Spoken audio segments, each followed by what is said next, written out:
Hello, welcome to HIghland, a Beavis and Butt-Head Rewatch podcast. My name's Chris Paw. And I'm Drew Malkins. What up, humans? This week we're talking about the episode, the short, rather, At the Movies. It is the 16th short. It aired on May 26th, 1993, and was written by Chris Kreski. This one is kind of a sequel to, so they went to the movies before, and saw the lady with the hairy ass, and and had some comeuppance. Yeah, and that's interesting too because that really set the stage for this episode in a way. That one's called Beware of the Butt, and that is the first episode to feature what I like to call the crime and punishment trope for Beavis and Butt-Head, where they do something wrong and then they get punished for it. Let's come back to that. I'm sorry. We'll come back to that later though, because to the music videos real quick on these episodes. We do those up top. I'm sorry, but I forgot about that. It's cool. Yeah, so the music videos in this one are Kool Mo D, Wild Wild West, The Power Station, Gong, House of Pain, Shamrocks and Shenanigans, Sugar Cubs, Walkabout, and for the third time in an episode, not in the same episode, the third time in the show, another AC/DC video with You Shook Me All Night Long. Yeah, 2 episodes in a row with the AC/DC videos. Yeah, I'm gonna keep track of this in Metallica. And, we'll see how many times they actually show up after being on their shirts and whatnot. We'll see if we ever get any Winger videos as well. Yeah. So you were saying this episode illustrates the opposite of what you're talking about. Sort of. It's a subversion. It's still, I think, would count. It's a subversion of the crime and punishment trope. But we'll get there when we fully. But I think it's good to kind of talk about the tropes. They haven't really established the tropes, not quite yet. Really. So this is kind of maybe still. There's a good example of that. It may even be one that he looks at and says, "Well, they need to have some kind of comeuppance." But this is a sequel in kind of the traditional sense. The volume gets turned up on everything here. Yeah, and so they're at the movie. Well, it opens up with a very racist National Geographic cartoon segment about clear cutting, but it shows like African tribes nude, and this is I do remember a lot of this in the 90s. There would be the National Geographic shows, and they would have a lot of topless women in tribes in other parts of the world. Yeah, and for some reason it was it was okay. Weird thing that they chose to kind of satire here, and that doesn't link up. They don't see a commercial for the movie. Yeah, this has no bearing on it. It's just kind of something this writer thought was culturally. I think what it is just this was a weird thing that was on TV at the time, and it's like Beavis says those are flat, and Butthead says, "So what? They're still cool." Yeah, and I think that's the whole joke. Yeah, that's pretty much it. Is that Butthead is non-discriminate in his knockers. They're viewing. It's still boobies. So there's that, and then that's kind of it. And then they go into the music videos from there, and then so they're in the restroom again at the drive-through, and they have an actual plan. Yeah. Like, what surprises me about this one is this is like almost I don't want to say smart, but like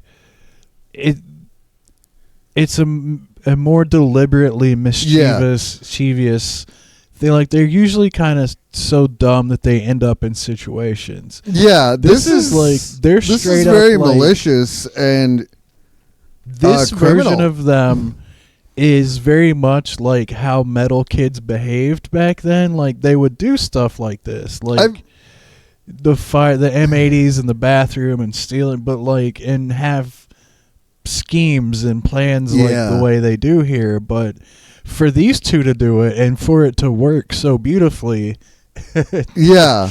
And I feel like this writer had kind of a different take on the characters, that they're a little smarter, and they're even meaner than they have been before.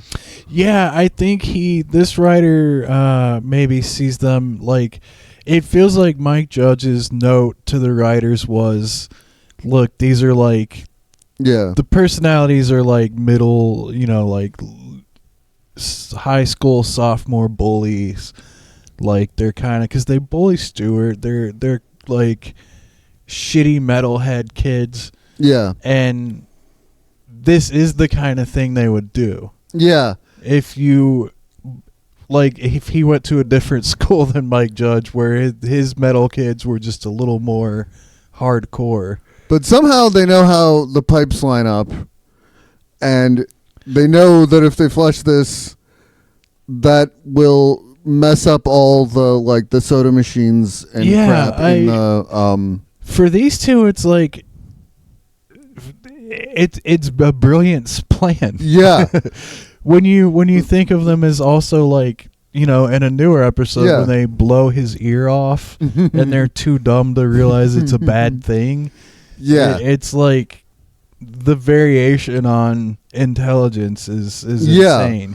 They're smarter and more criminal here. I feel like it's a different I feel these are the kind of kids you would know that were always on probation. Yeah. For something.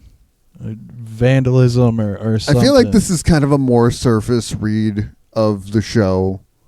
Like, it's from that kind of perspective of kind of a more kind of shallow approach to like what Beavis and Butt-Head is overall. Yeah. I mean, no offense to Chris Kreski. But this isn't, in my like, a mature take on the characters. Yeah, a full understanding of what the show is at this point. Yeah, it's like they're just usually so dumb and naive in their mischief that like a lot of times they're not even thinking about what they're doing, or are they just so psychotic that they just play stupid so they can beat the shit out of Tom Anderson's house? Yeah, I don't know. But anyway, chaos ensues because like the soda machine and the slurping machine and all this stuff is going crazy because everything is the pipes with the explosion, and they use that to steal a bunch of candy bars and crap. Which they steal all these snacks. They apparently don't get caught yet. Because they're in a parking space now. First, they're eating them inside. They just start eating right away without it, like before they've even stolen it. While they're stealing it, they're already eating. And then they show them another music video segment. We come back to them in a parking spot with all the candy and snacks. And a security guard, police, even a cop, maybe just the... I think it's worth mentioning they're watching like a non-existent Ernest Goes to New York movie. Yes. If you remember who Ernest was. Yeah. Back in the 90s. Love Ernest. The movie is it Ernest Goes to New York? Do they say the title, what it is? They don't say the title, and it's not in this clip, but in later clip, he's on the Statue of Liberty. Okay. And he goes through the wrong door and falls out of her nose. Perfect. But those movies were all called like Ernest Goes to Wherever, whatever. So I think it would just be called Ernest Goes to New York. This is a good, a fair assumption. The cop sees them with the snacks and everything, and is questioning them, and they kind of challenge him, and he somehow shoots himself in the foot. Yeah, he blows his toes off. He tries to pull his gun, but I think like the holster had like that snap thing the snap was down, and he like couldn't get the gun out, and he shoots himself in the foot. Yeah. So it blows his toes off, and Butt-Head picks his toes up, and they start playing This Little Piggy. With his with his toes, his like that's so brutal. That's like something like toes. A killer like taunts like his victims with in a horror movie. Yeah, that's like that is messed up, man. That is dark. Reservoir Dogs when he cuts that guy's ear off. Yeah, and and again, it's still a little too clever at the same time. Yeah. Yeah, it's like it's something out of like RoboCop or something. It's pretty wild. And then we only see them again. They come back to them one more time, and the cop is like tied up, and they're and this little piggy, he points at. It ends with him pointing at the cop and saying, "And this little piggy blew a hole in his foot." Yeah. So they call the cop a piggy too, and then tie him up. Yeah. They are. These are very. They're like cool villain characters. In this one in a way. Yeah. It's like it's wild. Yeah. That's the whole the story that happens. Let's jump into the music videos. Yeah. Did you have any standout jokes during these? Let me look at the list. We do one. The only note I had on this one was during one of these we get a come to Butt-Head. Oh, nice. Which is I don't know if it's the very first one, but it's got to be one of the first times. I feel like I had something to say about the Power Station video, but I don't remember. They really liked House of Pain more than I thought they would. Yeah, they're eclectic boys. And yeah, Bang a Gong. They kept laughing. They like the joke was that he kept saying bong. Oh yeah. Yeah, that must have been it. Yeah, they were funny videos, but those are hard to recap. Like there's just usually like a joke or two that kind of stands out. I did like there was one joke when they're in the bathroom. Butt-Head's in the bathroom stall, and he goes, "Hey, look! It says for a good time, call Beavis's mom." And Butt-Head says, or Beavis goes, "Oh, that's funny over here. It says for a good time, call Butt-Head's dad." Yeah. Which is a pretty good comeback. Again, that's when they're watching videos clever. Yeah. That's not usually during the adventure clever. Yeah. But again, this is early. They haven't figured...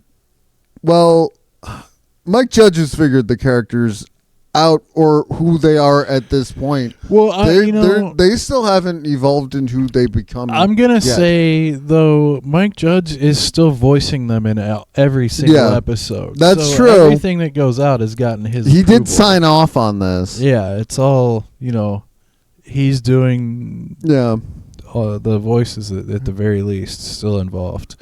Another note I had is one of the videos we get him. Beavis, early fire. Mm-hmm. So this is still building on the characters and everything here. What do you rate this one? Real quick, I just wanted to say, we've been doing season 3 and the first 2 seasons so far. We've been recording all of this stuff around the same time, and I watch a lot of these episodes a couple times before we record. So in the newer season, there's a music video where they spend the whole time talking about going to juvenile court. And this was the first thing that came to mind immediately. This is maybe one of the times they ended up. Yeah. Because at the end of the episode, they got away with it. But...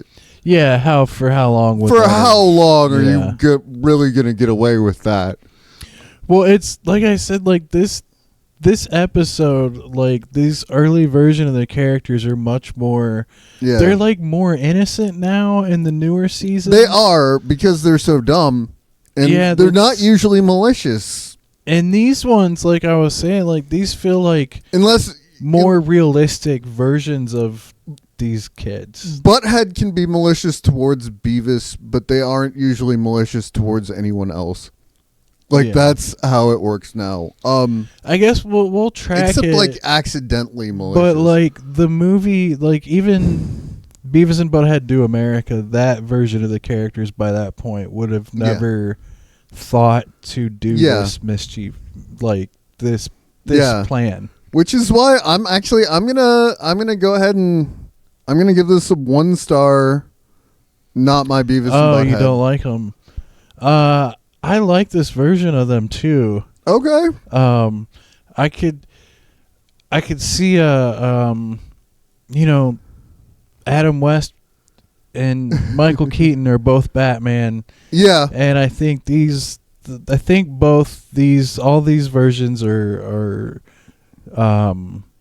variations of what we do have kind of an early multiverse just by like these kind of different writing voices takes on them. And for Mike Judge, like I keep coming back to the thing that he hated these guys originally. This was based on guys he did not like and didn't think were good people and stuff like that. But boy, this is some Hannibal Lecter crap. I mean, like yeah, it's fascinating to like the difference between there's some funny bits, I guess, but that being said, I'm still only gonna go with like a 2. I'm gonna give it a 2. But that's my rule, is if I'm like mad about it, then I give it a 1. Well, your issues, you feel like they should have had the punishment, some sort of comeuppance, and kind of some kind of punishment or something. Like their non-punishment goes to some dark places real quick. They go from like a Dennis the Menace to like a sadistic villain in this one. In some ways it's it's a little over the line for me. It's weird because remember we were taken aback in the newer season where a middle-aged Beavis and Butt-Head are actually trying to shoot people with nail guns. And these two here would be very much in line with that, though. But also, it feels like I would be more inclined to give it 2 stars too if the opening segment set up, if they'd watched a commercial for the Ernest movie, or I know that's what they did in the other one. Or if because they don't even say they're going to the movies. They're just already in the bathroom of the movies. And I don't like that either. You know what I mean? Yeah, they just kind of are there. But I feel like that's... And if some of those structural things were there, I'd be more inclined to give it 2 stars too. I think that's just the idea that they've already been to this location in the show. So it's sort of like... I know you don't want to have like an identical... setup. Yeah, I think it's like just an established place they go. At this point, we'll see if they end up in there anymore. But that's 2 stars for me, 1 for you. Yeah. I think this is a little bit longer episode than some of them, so we had more to say about it. Even with the lower ratings, so that's always fun. Well, it's kind of we have a lot to say about 5-star episodes, and we have a lot to say about 1-star episodes. Yeah, and that's the way it should be. It's a very strange episode. It's a very different take on the character, but there'll be other episodes like this moving forward, I'm sure, and we'll, maybe this is like the Kreski verse, like the. Yeah, we'll have to see if we can remember to track if some of the writers are reoccurring, because a lot of these season 2 writers are people that were kind of around that were writing the commercials, like the taxi cab guy commercials from the 90s on MTV. Again, to me, this is like a very shallow take on what the show is in general. I don't think he was really kind of thinking through what the show was. It is the way a person who writes commercials for a living would see Beavis and Butt-Head, I think. And that's kind of, but I don't really like that take on the characters. Yeah.